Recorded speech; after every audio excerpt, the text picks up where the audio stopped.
And you got to stay disciplined. Like I was watching a clip on Shannon Sharp. He's on First Take today. He's talking about Browns quarterback, I think, or Sean Watson. Nah, who was he talking about? He was talking about Baker Mayfield. Tampa Bay.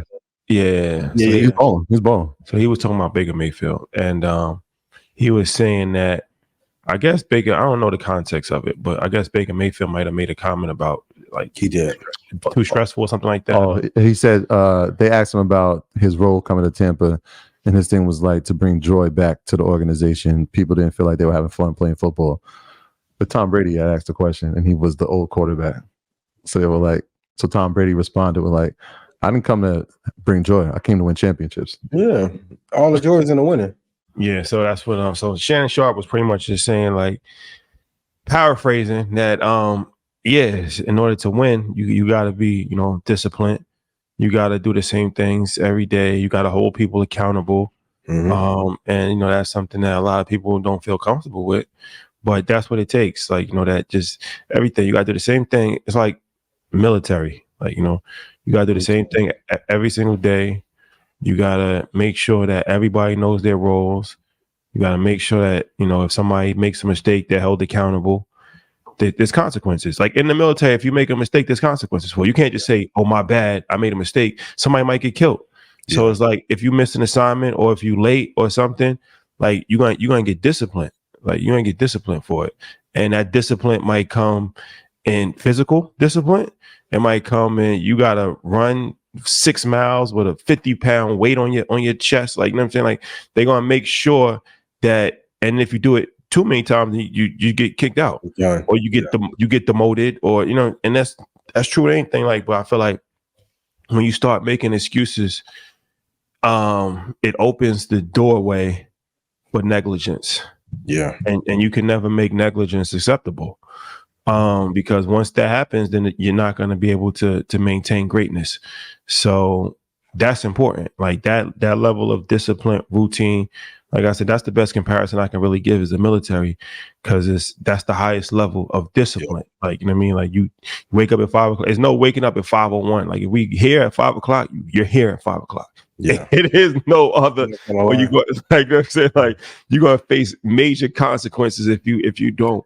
And that's why, even formation, like if everybody moves to the right, you got to move to the right. Everybody moves to the left, you got to move to the left. Like one split second could be a life or death situation. That's why a lot of these guys go to like especially what's the military school in upstate New York? West Point. A lot of CEOs come from West Point. A lot of people go to West Point, don't even go to the military. Like West Point is a breeding ground for corporate CEOs. So they might do like 2 years, something like that. Yeah. West Point, but specifically West Point, because it's a very good educational school. I think Donald Trump went to West Point or something, one of these schools. But a lot of like there's presidents, people that are in high levels of politics, CEOs, because that level of discipline that they have, they continue. And no matter how you feel about these people, in order to reach high levels of success, it's not by accident. Like, you know what I mean? It's the relationships that you have, but it's also the self-discipline. It's the organizational skills. It's the people management. It's all of that stuff. So that's something that I think when Shannon was saying that, I was just like, yeah, no, that's a fact. Like, you know what I mean? Like, I feel like in this day and age, everybody just gets participation awards, and it's like everybody's just meant to just feel comfortable. You don't want to hurt anybody's feelings because you got to be politically correct, but that's not the Belichick way. Belichick wasn't like that. Like, you mean, like you got to be a certain way. Like all of these great sports coaches, that wasn't the Saban way. Saban, you got to be like on time. You got to be disciplined. That's not the Deion Sanders way. Deion Sanders, it looks like that because he's on social media, but he's a drill sergeant too. Yeah, he's a very disciplined person. It doesn't come across like that because it's like it's social media, it's hip hop, it's rappers. He got a DJ in the locker room, but he's militant when it comes to being on time and doing this and doing that. Like so anybody that has had success, like they know, like that's really the only way. That's the Kobe way. Yeah, that's the Mamba mentality. I was gonna say, is it the only way? Because it feels like, and you probably appreciate this as an Indiana guy, but like West Point, going back to the point about West Point, Robert Montgomery Knight, West Point coach. Coach is probably the greatest coach in college basketball history. Mike Krzyzewski, who was a student at West Point. Yep. That disciplinarian type style of coaching, do you see it matching with the new wave of athlete? I think Deion, yes, I think I mean, we've seen it, and obviously from all the recordings that he do, which I think is incredible, of actually documenting the process. Deion has a way of putting the players first, and they feel the love, so the discipline makes sense as to why they're getting it. But this Saban has now left. We already saw what happened about Krzyzewski's retired. Like Belichick couldn't get a job in the NFL. This is arguably the greatest coach that's ever lived. After 30 years, though. I mean, the greatest coach. He should have been in Dallas. I'm not gonna lie. He still wants to coach, and he couldn't get a job. Who's winning championships? Andy Reid. Discipline. Discipline. Yeah. He's from that era. Exactly. Yeah, The people that still winning are the disciplinarians, like Miami culture. It's a reason why Miami's going to go to at least the conference finals every year, even if they don't have the best talent. Pat Riley has implemented discipline. 30 years is crazy. That discipline in Miami. Everybody can't take the Miami discipline. But it's a culture. It's a culture. I do think they haven't won. There's a way to be kind, but I think routine leads to freedom. And I'll be very honest, I've had more fun in being disciplined than when I was undisciplined. This is the other side no one wants to talk about. Everyone that I see post that they're lit Friday through Sunday, Monday through Friday, they're living in hell because they're not walking in their purpose. We've had way more fun just on a casual, because why? We're living purpose. We make our kids proud, family proud, community proud. That makes a difference. Even seeing you guys teach, you're like, oh, I knew them. I was a teacher back in the day. They've always been like that matters. Now, do you have to? I was on campus when Bob and I got kicked off. So Bob was different, right? But I think the core of all success is routine. What is a GPT? It is something you can enter data and get a predictable model out of it every time with the same rules construct, right? Even when people ask us questions about investing, as much as we've done this show, it's not the way we're delivering it. It's maybe their personal discipline. So in order to get to the freedom that you want and the fun that you want, that's going to come inside of discipline. I mean, even if you look at hip hop as an example, like, people, it lends itself to a lifestyle that most people think is not disciplined. But the people that's reached the highest levels of success, you look at 50 Cent. Like he even said it. Absolutely. We move around militant. We train for some iller shit. Like this is somebody, no matter what. He said he was in the nightclub till 4 o'clock. He's still working out at 5 o'clock. Like, I mean, Floyd Mayweather, not smoking. Yep. Floyd Mayweather, of course, his lifestyle is opulent, but he's going to be up at 12 o'clock at night running. I saw it with my own eyes. He's going to train. He's not going to miss a day of training. He's not. He's going to be in the club, but he's not going to be smoking. He's not going, but that's the difference between him and other fighters that tried to emulate his lifestyle. Because like Adrian Broner, for instance, shout out to AB, but Adrian Broner tried to emulate Floyd Mayweather's lifestyle without the discipline. And you see what happened. So it's difficult.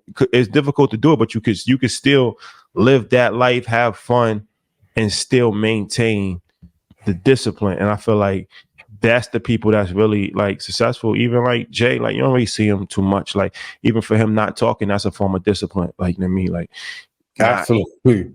You know what I'm saying? Because he can have plenty of opportunities.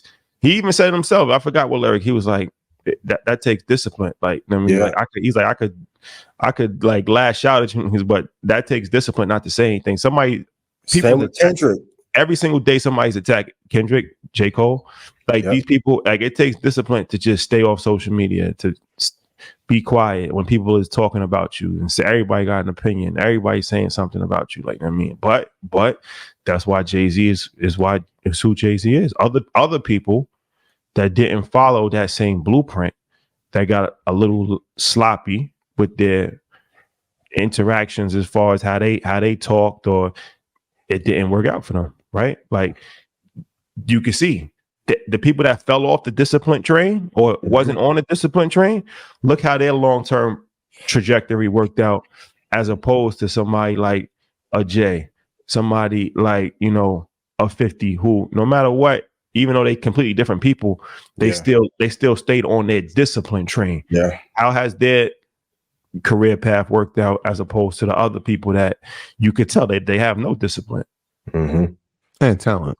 How you do one thing is how you do everything. But 50 said he's Absolutely. not the most talented. 50 said Yeah. I'm not the most talented But person. he was, I don't know. He's It's saying crazy to hear him say. No, Yeah, He's not I mean, he has a talent. Or yeah, to write. talent, but I'm just saying He's not. He said he's not the. he the said I'm best. not the most. Yeah, I'm not the most talented. He's I'm not. the most gifted. yeah. That's why I have to work harder. Exactly. Yeah. I'm not saying, but if they have like Floyd was a prime example. Like, yes, he could be disciplined, but what separates him? Obviously, the discipline separates him from an AB, but his talent also. But is Floyd the most talented? I don't think Floyd's the most talented. I don't think so. I remember at one time when I'm- Arturo Gotti was hot. It was a lot of people. Was Conor hot on McGregor Floyd. said it. Conor Yeah, McGregor yeah. said, "Yo, he's not the fastest. He's not the strongest."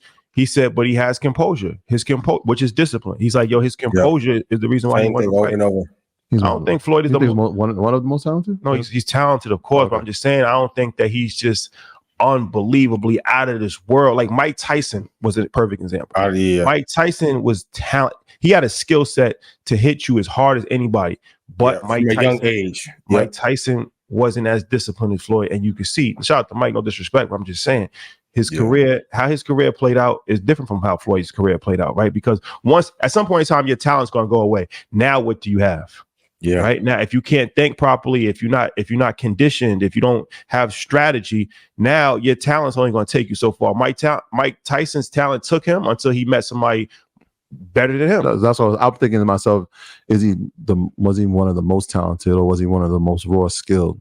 Right? Because when he fought Evander Holyfield, who was more talented, the boxing match wasn't Holyfield, Lennox Lewis. Like these guys are more That was talented. post jail, though, right? Post jail, yeah. It was But I post mean, jail, for the sure. guys, I mean, Mike is probably in my top two. Shout out to Mike. Yeah, Okay. shout out to Mike. Yeah, but even if, and I always say it, we have talent, but how many people have we passed up just by? Oh, you work talent. Oh. Jadakiss said that Consistency. talent means nothing if you don't work hard. Like Facts. everybody has. Yeah, another talent. one. No one expected Jada to last this long, especially after the bad boy thing. And what's it like? Even when talk to him, hey, every day. You saw his son's analysis on his career? It's pretty interesting. No, I see it. He was. Shout out to him. They asked him who was his favorite artist, and he was like, outside of. He's like, my pops is great. He just naturally gifted. He can write 16s like it's nothing, but he's never crafted a great song. Like he'll put songs on albums, and I'd be like, why you put that's messing up the whole album? But he just making it because He's never crafted a great song. No. This is what he's saying about his pops. No. I'm saying he's saying this about his pops. Oh, I'm like, this is crazy. Knock yourself, I was a smash. He's saying this. Like, this is not me. Yeah. Right? That's not my opinion. This is him. But then he brings up 50. And he's like, 50 is one of my favorites. Because he actually is gonna craft a song. He's 50's a one in a lifetime. He's gonna put a hook together and he's gonna make sure the beat, like everything's gonna come together perfectly. I mean, and then 50's comment was like, this kid's got a future. Kids will start off. I mean, crafting great songs is relative. Commercial success. Why is a great song? Yeah, commercial success. I think that's what he meant. He meant commercial success. And if you love that No Way Out album, what he put pen to pad for him was. I thought was it Kiss of Death? Kiss of Death is the first one, and then the second one. Goodbye was the second one. Is that it? Kiss the Game Goodbye is the first one. Kiss of Death is the second one. I thought that was a great body of work. By Your Side's on there. Yeah. Like, still feel me. Still, yeah. Shout out to Kiss, man. 914. The GOAT.